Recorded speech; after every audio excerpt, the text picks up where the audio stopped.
O dia em que a Terra parou. Ah, não, não, não, não, não. Essa aí é a música do Raul Seixas. Na verdade, o episódio de hoje é o dia em que o Sol parou. Aproveita para pegar o seu café, que a teologia é por nossa conta.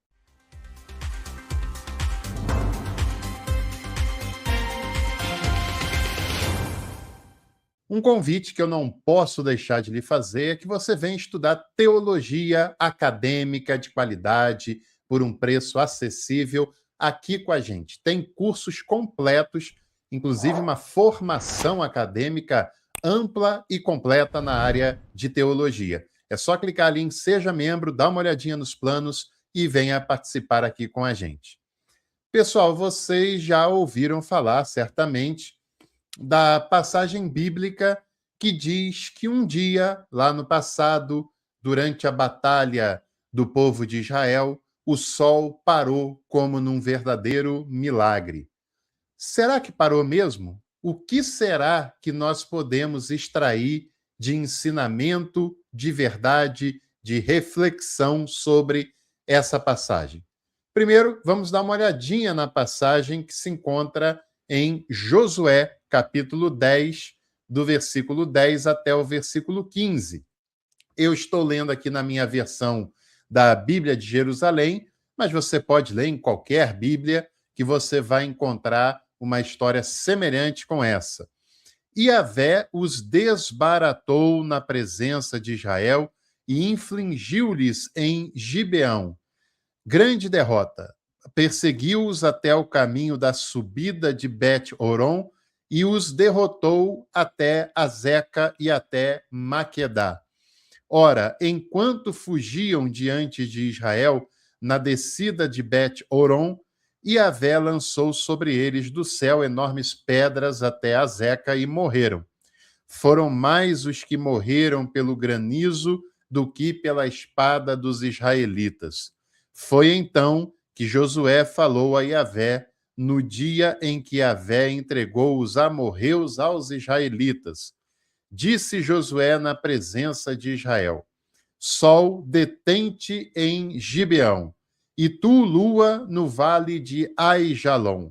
E o sol se deteve e a lua ficou imóvel até que o povo se vingou dos seus inimigos. Não está isso escrito no livro do justo? O sol ficou imóvel no meio do céu e atrasou o seu ocaso de quase um dia inteiro. Nunca houve dia semelhante, nem antes, nem depois, quando Yahvé obedeceu à voz de um homem.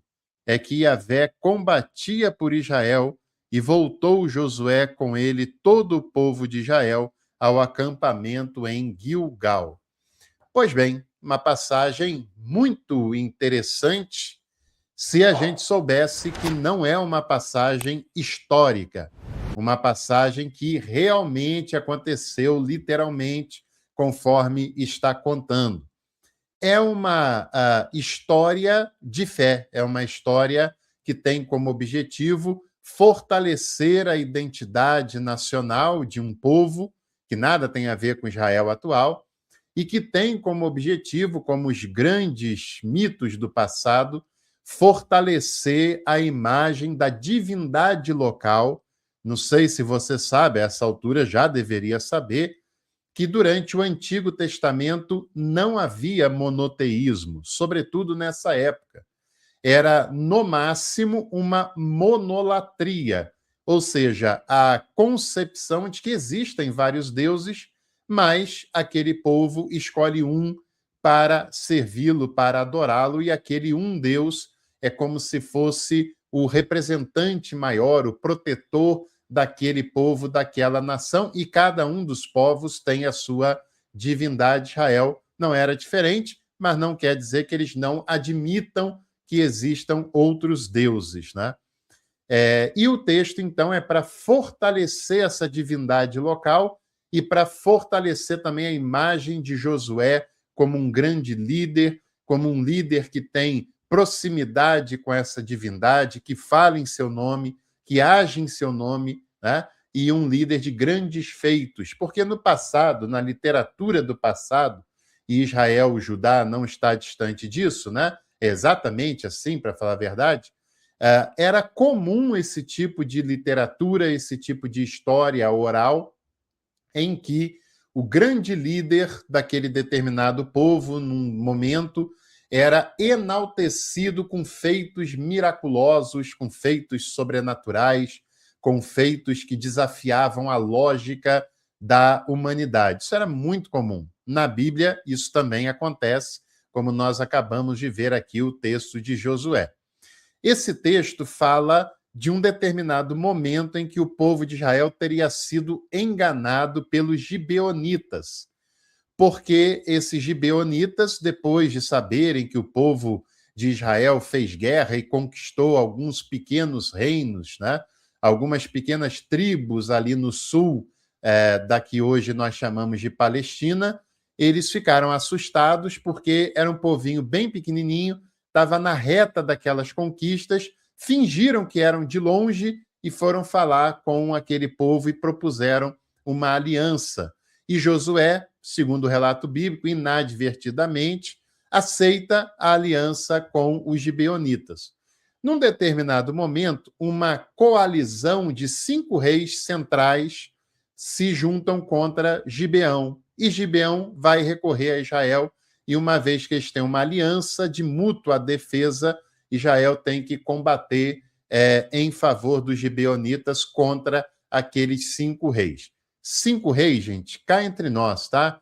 Eram líderes tribais, na melhor das hipóteses. A Palestina inteira já é um território pequeno. Nós estamos falando de um pedacinho do centro da Palestina, né? E de 5 tribos que viviam nesse pedacinho do centro da Palestina. Então, eram líderes tribais que foram recorrer lá a Israel, que era um pouquinho maior do que eles também, e ali teve um conflito contra aqueles líderes tribais, né? Os gibeonitas recorrem aos israelitas e acontece um conflito naquele momento. Esse livro de Josué requer uma série de comprovações historiográficas, mas que não vem ao caso também porque está dentro do Antigo Testamento, dentro da Bíblia, que são textos de fé, né? A proposta desses textos é comunicar a fé para os seus ouvintes, para a sua audiência. Não é um texto historiográfico, né? Essa questão de querer dar uma leitura científica, querendo provar os fatos da Bíblia, isso é uma loucura fundamentalista, muito mais contemporânea, porque a Bíblia não estava nem aí para isso, a sua proposta era de um livro da antiguidade, como qualquer outro, e que comunicasse a fé às pessoas que faziam parte desse cenário, desse contexto, né? E nós só podemos entender um texto do passado quando nós pensamos como as pessoas do passado. Nós só conseguimos entender e interpretar uma história que aconteceu numa outra época, numa outra cultura, se nós tentarmos compreender a cultura em que aquele povo estava inserido. Nós só pensamos no passado, só entendemos o passado a partir do próprio passado.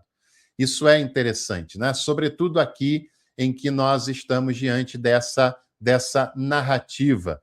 Narrativa essa que, como eu disse, havia uma preocupação, como acontecia no Egito, na Babilônia, em todos os povos da antiguidade, de colocar feitos históricos nos seus líderes, no caso Josué, e também de mostrar o poder da divindade preferida da adoração daquele povo, né?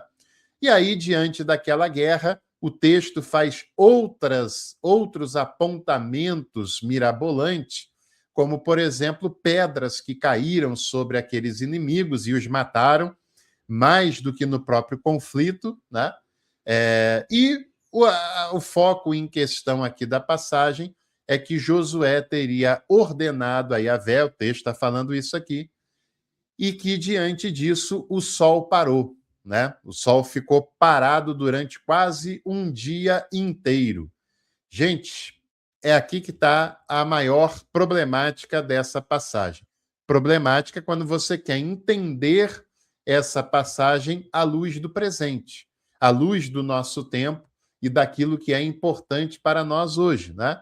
E querer provar cientificamente isso é uma beira insanidade.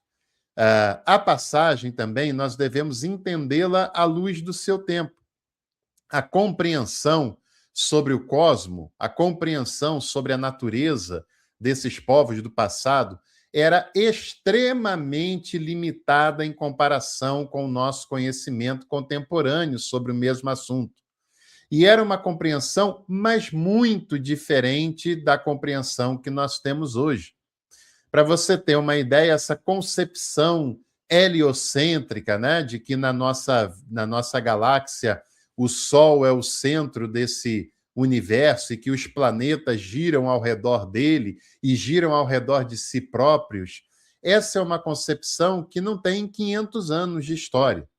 Num texto que foi escrito há 2.500, 3.000 anos atrás, é óbvio que eles careciam desse conhecimento que nós temos hoje, né? E que é relativamente recente. Agora, o conhecimento sobre sistema solar, de planetas, estrelas e tantos mistérios que foram desvendados ao longo do tempo, essa compreensão de hoje é uma compreensão de 100 anos. De 100 anos. Nem na época em que foi proposto o heliocentrismo se tinha contato com a compreensão de sistema solar que a gente tem hoje, que a gente tem em nosso tempo, em nosso contexto, né? Então, exigir daquele povo lá do passado, numa cultura extremamente limitada, numa cosmovisão muito restrita, uma compreensão científica do cosmo é querer demais, é querer algo que não faz o menor sentido, né? Naquela época, é importante que a gente pense que não havia essa compreensão de mundo como um todo, de continentes, de povos, como nós temos hoje, de maneira nenhuma. Aqueles povos do passado tinham quase que a convicção de que a Terra era plana, a Terra era plana, a Terra era fixa, a Terra era o centro do universo, né? E isso vigorou até o final da Idade Medieval, ontem na história da humanidade, tá?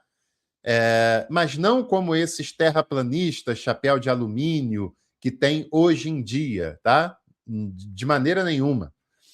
Para aquela época até que fazia sentido, porque não havia uma leitura científica e muito menos uma leitura que pudesse dizer o contrário daquela compreensão deles.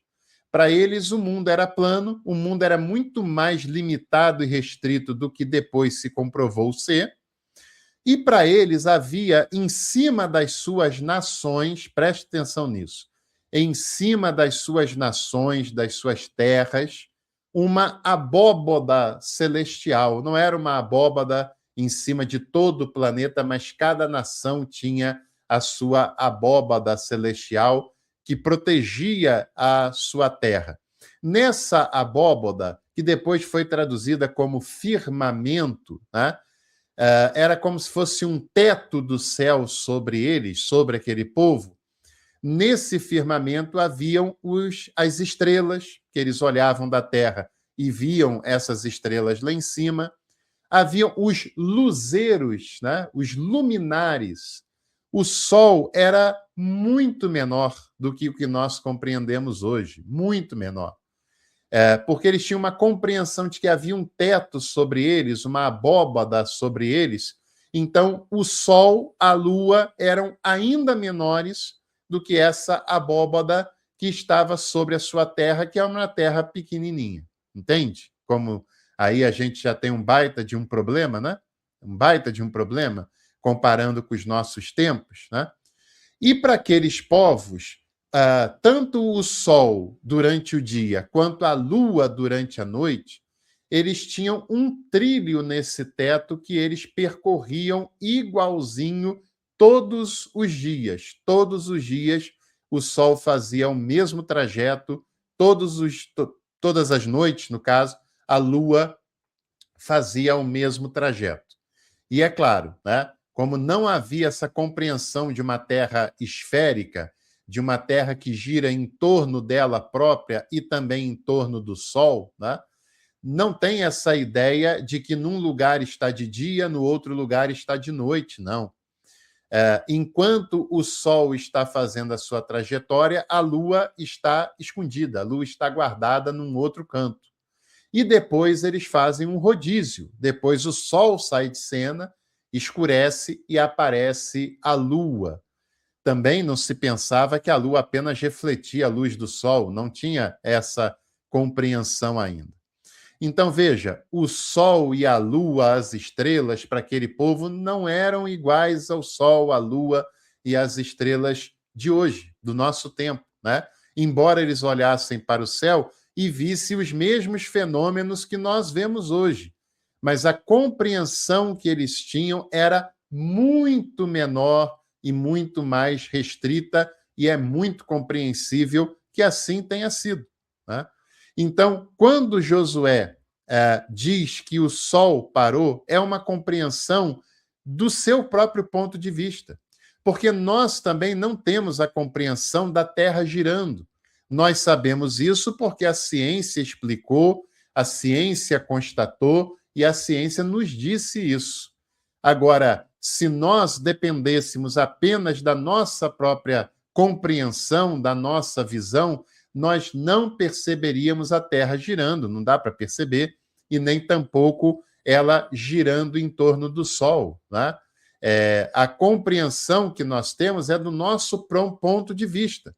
E como nós somos muito pequenininhos diante até da própria Terra, que dirá do sistema solar, nós não conseguimos ter a noção de que está tudo girando, né? De que a Terra, em torno do Sol, em torno de si mesma, está girando, né? O mais normal é que a gente pense que é o Sol que está fazendo esse caminho. E naquele contexto e naquele cenário, eles têm essa percepção.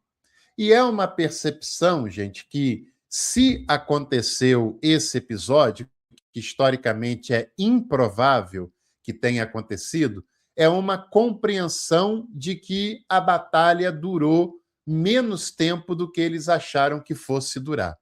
De que o dia, entre aspas, rendeu muito mais do que eles acharam que fosse render. Até porque a luta deles não é com um exército numeroso e muito menos preparado, né? Como a gente pode imaginar quando falamos de guerras e quando falamos de batalhas da antiguidade. Mas esse texto ele tem um propósito catequético, um propósito de ser um texto fundante. Josué é o grande substituto de Moisés na tradição daquele povo, né? E ele precisa estar acompanhado de grandes feitos que justificam o seu alinhamento com Yahvé e que justificam também a sua liderança sobre aquele povo. Grandes coisas têm que acontecer para que ele seja reconhecido, então, como uma liderança que substitui a Moisés. E o texto também ele tem preocupação de dizer que os cadáveres não ficaram nas árvores, não ficaram naquele local durante a noite, que era proibido pela concepção legal que havia naquele momento, naquele cenário. Então, esse texto também é um texto justificador. É um texto que justifica a vitória de Yahvé sobre aqueles reis que se levantaram contra aquele povo, né? Primeiro contra Gibeão e, em consequência, contra os israelitas. E segundo que nenhuma regra litúrgica foi violada. Nenhuma foi violada.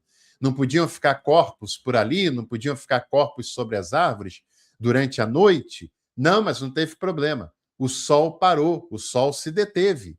E o dia durou muito mais tempo do que ele duraria.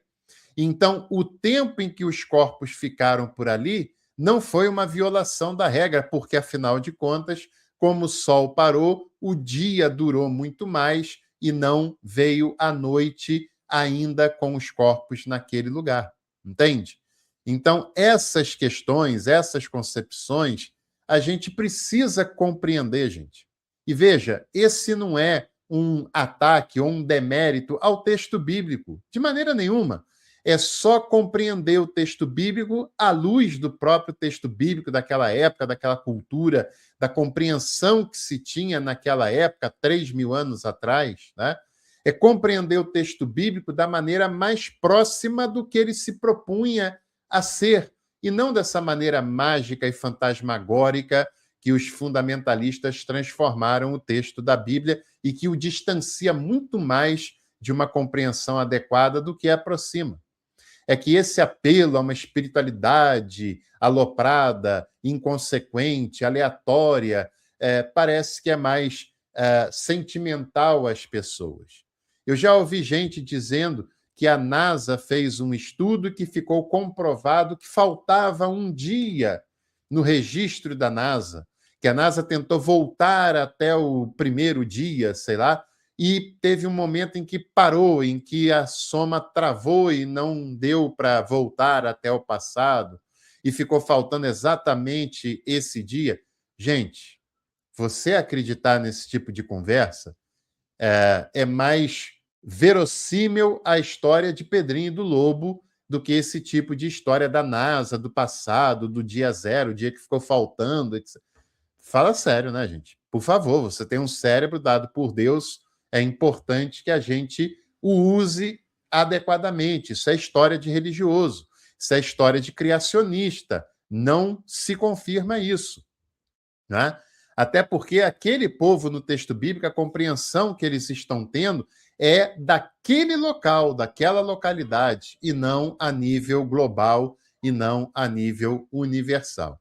Então, esse texto é uma figura de linguagem que queria enfatizar os feitos de Yahvé, a sua vitória sobre outros povos que tinham outras divindades, então é uma vitória de um Deus sobre outros deuses, isso também é muito importante numa concepção monolátrica, e que quer enfatizar os feitos heróicos de Josué como líder daquele povo, como líder daquela terra. Entende? Se você gostou desse vídeo, não se esqueça de curtir, de compartilhar. Vai acabar agorinha, então aproveite para hypar também esse vídeo, que é muito importante. E em breve a gente volta e se encontra para mais um Café com Teologia. Tchau, tchau.